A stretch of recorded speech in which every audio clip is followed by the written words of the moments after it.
Politics பேசுறான் politics.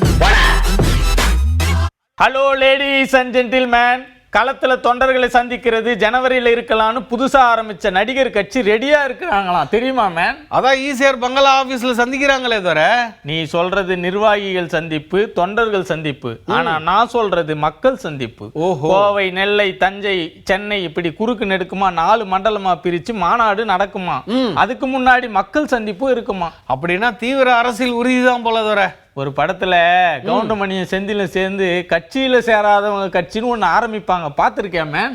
ஆமா, அந்த படம் வேலுசாமி தானே தவிர சரத்குமார் வினிதா நடிச்சு டிவியில் அடிக்கடி பார்த்துருக்கேனே தவிர. அந்த படம் மாதிரியே காமெடி பண்ண போறாங்களா?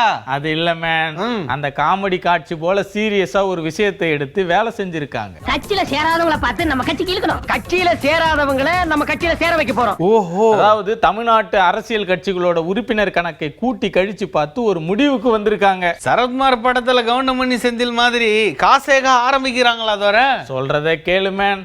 ஒவ்வொரு ஊர்லயும் கட்சியில சேராத, அதாவது கூட்டத்துக்கு போவாங்க ஆனா உறுப்பினர் அட்டை இருக்காது.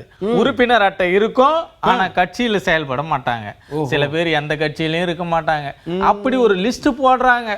அந்த லிஸ்ட்டை பார்த்து ஓட்டு கேட்டா ஓட்டு போட்டுருவாங்கன்னு தானே கணக்கு தவிர.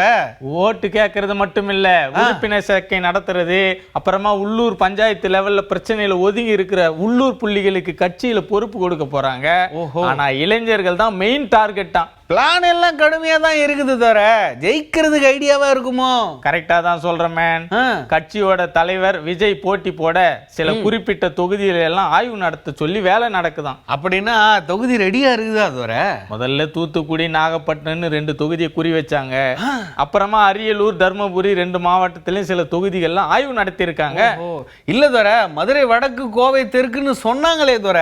அப்படி ஒரு பேச்சு வந்துச்சு. நிர்வாகிகள் சில பேர் எங்க ஊர்ல போட்டி போடுங்க ஜெயிக்க வைக்கிறோம்னு சொல்லி இருக்காங்க. மதுரை வடக்கு, கோவை தெற்கு மட்டும் இல்ல, சேலமும் அந்த லிஸ்ட்ல இருக்கு. ஆனா தலைமை வேற ரூட்ல பிளான் போடுறாங்க. சேப்பாக்க, ஸ்ரீரங்கம் மாதிரி குட்டி தொகுதியா இருந்தா நல்லா இருக்குல்ல தவிர.